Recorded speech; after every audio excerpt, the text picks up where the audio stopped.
Howdy Boneheads, and welcome back to Nightshares, the show where I explore indie horror creations made by members of this community and share them with you. I'm really excited about today's episode because last episode got a lot of support. The creators who I was able to talk about were really appreciative and reached out to me to tell me thank you, and a lot of you told me that you intended to go play these games after I talked about them, and that's exactly what this series is going for. So if you liked that video or if you contributed anything, thank you so much, and I hope you like this one too. We're talking about 3 new pieces of horror today, and I'm really excited because for the first time in this series, we get to talk about horror films. The first horror creator who we'll be talking about today is Ariel Hansen. Ariel Hansen is a horror director working with the production team of Bad Cookie. The first film was called Nightshares, the second was called The Revenge of Mary Sue, the third Paint the Town Red, and the fourth Man in the Rabbit Mask. I'll do a quick run through of the plot of each of these movies, but most of them are less than 5 minutes, so if you're interested in watching them without spoilers, you can go ahead and do it now. It won't take you very long, and you know, she definitely appreciate the views. The first film is called Nightshares, which you might recognize if you're a fan of plants, but we'll get into that in a second. We open on a woman who's being stood up for a date. She's looking for love and she's been stood up, but that doesn't stop her and she continues to try on the dating apps. She gets a match, which she seems pretty excited about. She's a lesbian, by the way, so if you're not on board with that, I'm gonna rip that band-aid off now. They decide to meet at her match's house, which is not the safest thing to do on a first date. As she enters the house, she behaves like, you know, a person in a horror movie, and by that I mean she completely ignores a lot of signs of danger. As she walks through the hall, she starts noticing a strange residue which is covering the floor, the banisters, pretty much all of the surfaces that she's encountering. Part of it even drips onto her face, and immediately she starts having a reaction, but girl is too horny, has to get it on right now, today. It doesn't matter if she's in a murder house. One thing which I find incredibly funny about the film, and I don't know if it's meant to be funny, the match that she is with sent her a nude, and nudes by themselves obviously aren't funny. Within the context of what's actually happening in this movie, that's pretty funny. Our protagonist is wandering through the house. She has not been greeted by her date and feels comfortable, I guess, wandering around in their home, but she makes it to the bedroom of the house where suddenly she realizes there was no date. There was no woman who was waiting for her. This is not a lesbian experience. The entire house, apparently, is an evil plant monster that lures victims inside via dating app and eats them alive. And the last thing we see is this woman starting to essentially be digested by the house. All of the residue that she's been kind of absent-mindedly rubbing all over her body and on her face, and starts to consume her. You'll notice that Ariel loves to use practical effects, and you'll see more good stuff in these further movies that we're about to discuss. That's the end of the first movie. Pretty fun. Liked it. The second one is probably my least favorite. I think that the story is a little quickly paced, but it is what it is. It's called The Revenge of Mary Sue. We open on a podcast interview between a female horror director and a really annoying film reviewer. It's kind of hard to watch because anytime I see someone depicted in that way, I worry, is that what I look like? Is this how I sound? We learn through the dialogue that the horror director has created a movie that stars a female protagonist who's able to get it over on some kind of evil male antagonist. And the horror interviewer, this skeevy film guy, is super critical of the horror director's work. He is being openly sexist, he keeps criticizing woke media. She references Terminator, and then the guy is like, Terminator's not woke because it's different, because it's good. And she's like, well, okay, well, what about Alien? He's like, no, that's not a badass woman, that's something else. The interview continues on with this woman trying to defend her film, a film that we as the audience have not seen, don't know anything about the plot of, and really basically the only information we know is that it has a female in it. To some people, that's enough to make it a bad movie, so this guy is just hammering home about the fact that he is not on board with this movie. It's too woke for him. He doesn't like it. And then the lights start flickering, he turns around, and then when he turns back around, there's a whole ass ghost there. Her name is Mary Sue. We learn that later from a business card, which I love. I don't know why the ghost has a business card, but it's fine. She's a real smiley lass. She seems pretty thrilled to be in the studio today. And what does she do? She kills the white man. So this ghost kills the interviewer. He really was asking for it by just generally being hateful. Like, who's listening to his podcast? He interrupted his guest over and over with like fart sound effects. Is that good content? Is that what you guys want from me?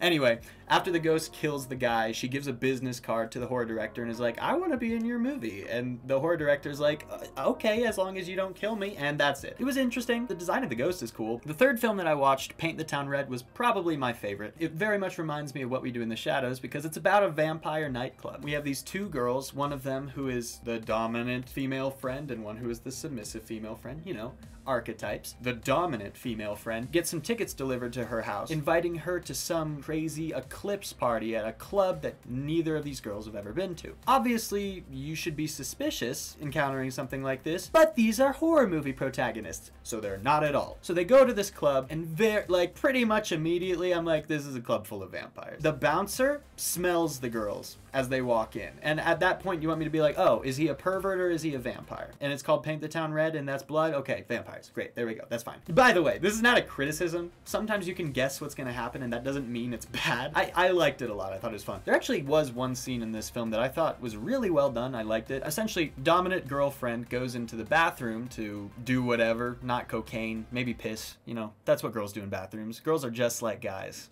Equality, togetherness, yes. When she hears the sound of like scuffling coming from a stall behind her, and she turns around and sees two pairs of legs, and she goes, oh, obviously they're fucking in there. And she's like, you guys are gross, and she leaves. But then it cuts back to the bottom of the stall where we'd seen the two people's legs, and one of them begins dripping blood. One of them's drinking the other one's blood, and it looks cool. It's kind of subtle. Later, down the line, the girls are chilling in the club. Dominant girlfriend gets whisked away to dance with a sexy man. I'm like 2 seconds into dancing, the entire crowd just swarms on dominant girlfriend and just eats her alive. Again, great practical effects in this moment. It's probably the most effective part of a lot of these movies. Submissive girlfriend. I am just now hearing myself saying dominant girlfriend and submissive girlfriend, but we've already come this far. So submissive girlfriend wisely decides to make a break for it, and for some reason none of the vampires give a fuck about her. They specifically sent 2 tickets, like bring 2 meals or whatever, but as soon as they start eating dominant girlfriend, they're like, all right, we only wanted her, you're free to go. So she runs out, she runs past these 2 guys who are walking in,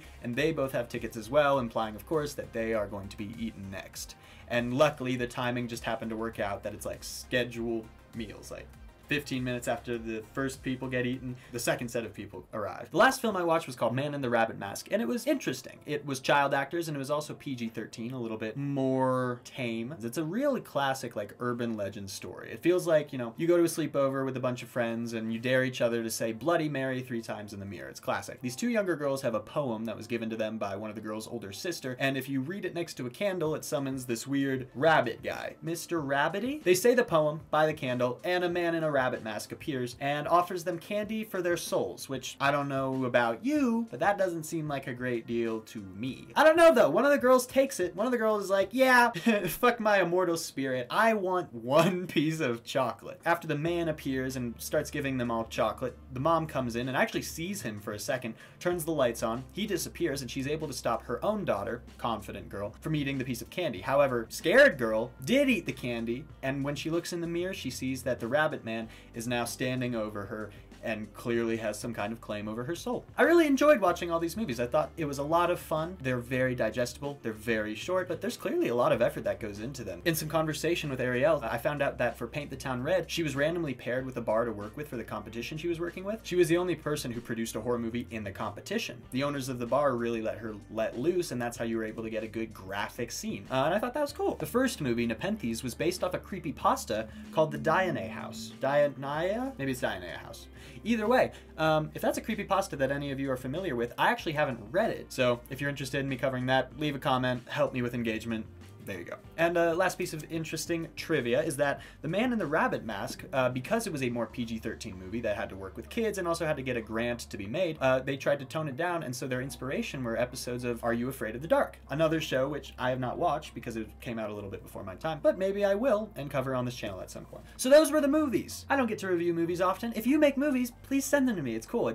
I get to take a more hands-off approach to the horror. I don't have to play it. I can just sit back and watch it. Thank you so much, Ariel. Thank you so much, Bad Cookie. I really enjoyed your movies. I hope that people come and watch them. You deserve a lot more attention. All of the videos are close to 1,000, maybe 2,000 views.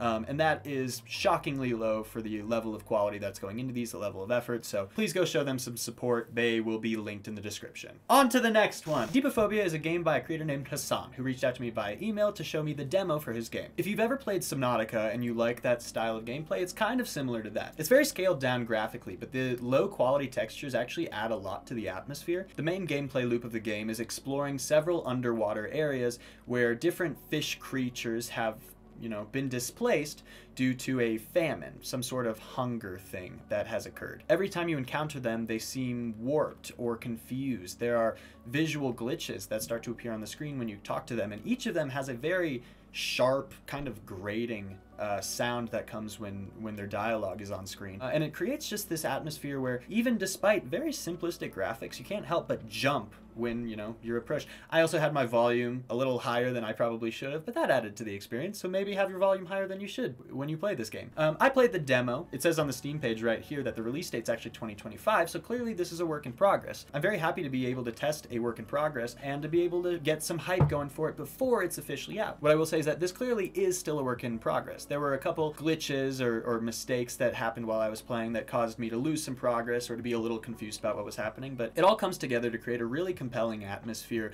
The thing that's so interesting about Subnautica is that it is a horror experience. When you get to certain areas, it's never empty. There are places where, most of the fish and the light go away, but there's really nothing to do there. So it feels very alive, and that's good for Subnautica. That's what Subnautica's going for. It's an ecosystem. It's trying to illustrate an active alien ecosystem. But for Deepophobia, the interesting thing is it's more impactful to have very little happening, because you're left in the silence with the sounds of water and the occasional blips of character dialogue. Really compelling, really excited to see where it goes. Hassan, thank you so much for sharing this with me. I hope people go play the demo, and once it's fully out, maybe I'll do another video about it, an update on its release. So go check out Deepophobia. You can play the demo for free on Steam and also itch.io or itch.io if you prefer. Thank you so much, Hassan. Really great experience. Can't wait to see where it goes. The last horror project that I want to talk about today is called Welcome to the Kuroshi Club, and it was shared with me in a really interesting way. Essentially, I got an email from someone called Hitomi Takamitsu that looked like it was a response to some kind of job application, or rather a job offer. And it was weird because as I started reading it, I was like, this is my YouTube business email. Why would they think that I was interested in a job interview for a sales job? Until I realized that the link they wanted me to click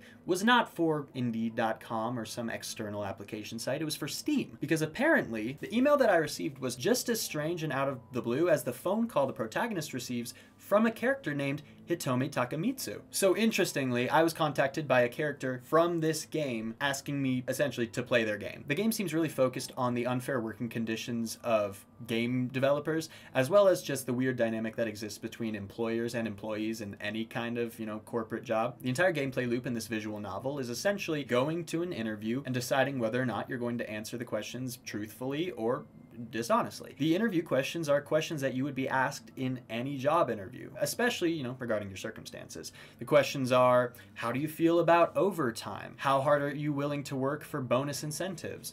Stuff that very much has to do with, are we going to be able to take advantage of you? Or are you, self-aware enough that we're not going to be able to rely on you for unfair working stuff? You'll get different endings depending on what choices you make during your interview, but I would recommend for your first, 2 times playing at least, doing only the truth and then only lies, or maybe only lies and then only the truth, whatever you prefer. The art for this game is actually very striking. It reminds me a little bit of Junji Ito. It's very clearly Asian inspired. I would be willing to bet that the team itself is from one of the Asian countries. And the reason I have to say that is because the English writing is incredibly eloquent. Like, it is that level of eloquent that you sometimes get in English translations where you're like, okay, this is someone who's incredibly great at writing in their own language, and then when that writing gets translated to English, it feels like overly performative. Every single line that is said has like 1 or 2 words that you're like, whoa, that's very odd to appear in casual conversation. They use the word serendipity like 20 times over the course of the game, but it's fine. It's good. Yeah, I really enjoyed Welcome to the Kuroshi Club. It was surprisingly high quality for an indie game like this, and I've never heard anyone talking about it. The introduction is very striking. It hooks you immediately, and it does clearly have some very real, interesting things to say about the working environment and the gaming industry. In the beginning of the game, it talks specifically to people who've been affected by the game dev crisis, which could refer to any number of things, because it just vaguely said that in 2023, around 10,000 game developers were suddenly let go. But it speaks specifically to people who are struggling with adversity. Point is, it's got a very positive message, and I really like that. So, Kameshibai Interactive made this game, and I just want to say, Thank you guys so much for sharing it with me. I really appreciate the way you shared it with me because it hooked me and it made me even more interested in playing your game, and it actually paid off. Thank you so much. So there we have it. 3 more horror experiences that I don't think anyone in this channel would have found on their own. Did you like hearing about movies? Would you be interested in hearing me cover more horror shorts? Maybe not just for Nightshares, but in general. If you go out of your way to watch any of the movies or play any of the games, feel free to leave a comment about it. I would love to hear about it, and I'm sure that the people who work on these horror projects also want to hear about it. All of the people that I talked about today in this video, they deserve so much respect for taking the leap and sharing this awesome content with us. Please support them by donating to their Kickstarters, playing their games, sharing their content. It's the best thing you can do to get more good horror content going. And also, if you like this series, please like it, please share it, because that's the best way for me to keep making them. But also, the other best way for me to keep making these is to get more submissions from people like you. So if you are working on anything horror oriented or horror adjacent, or just have, interesting stuff to share, please send it to my business email. It is questionableessaysbusiness@gmail.com. And also you can follow me on Instagram and DM me there. I'm pretty good about responding to stuff. If you're interested in joining our Discord, you can become a member of this channel for the low price of whatever it's at right now. Maybe Joe can look at it for me. I don't know. Thank you to Joe for editing this video. Thank you so much to Joe. Joe, you're editing, but give confetti. Thank you for watching Nightshares. My name is Connor McGrath, and I will see you in the next video. Bye-bye.